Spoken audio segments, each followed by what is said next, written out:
जय श्रीमन नारायण, हर हर महादेव।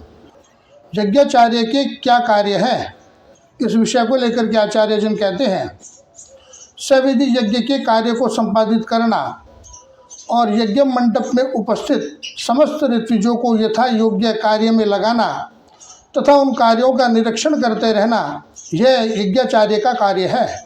मित्रों, ऋत्विज की क्या कार्य है, इस पर मैंने पूर्व में वीडियो बनाया है, आप चाहें तो उसे देख सकते हैं।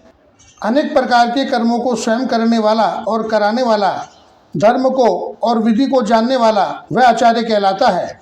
आचार्य विषय को लेकर के शास्त्रकार कहते हैं, आचार्य सभी अवयवों से युक्त हो, निर्लोभी हो, वेदों को पुराणों को जानने वाला हो, मंत्रों का जानकार हो, मंत्रों के रहस्य को जानने वाला हो, सुंदर आकृति वाला, पाखंड से दूर रहने वाला, शोच अशोच का ध्यान रखने वाला, निरपेक्ष, न शत्रुता न मित्रता रखने वाला, ब्रह्मा विष्णु में इसमें अंतर न करने वाला, धर्म के विषयों पर तर्क वितर्क के द्वारा विशुद्ध ज्ञान तक पहुंचने वाला, विशुद्ध ज्ञान सबको उपलब्ध कराने वाला, वास्तुशास्त्र का जानकार और सब दोषों से रहित हो, साथ ही साथ ईश्वर पर विश्वास रखने वाला हो, गुरुजनों पर विश्वास रखने वाला हो, शास्त्र के वचनों की पालना करने वाला हो, परोपकारी हो, उसे आचार्य कहते हैं।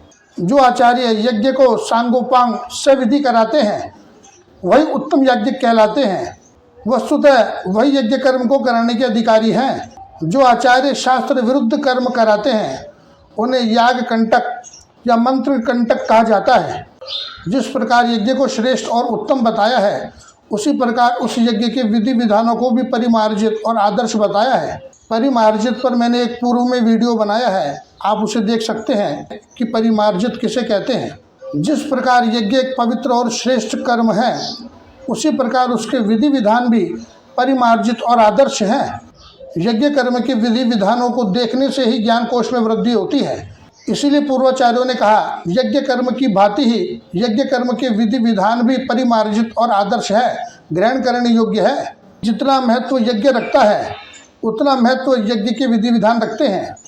ऋत्विज के क्या कार्य हैं, इस विषय को लेकर के आचार्य जन कहते हैं, वेद वाक्यों के द्वारा, वेद की ऋचाओं के द्वारा यज्ञ कराने के कारण इनको ऋत्विक कहा जाता है।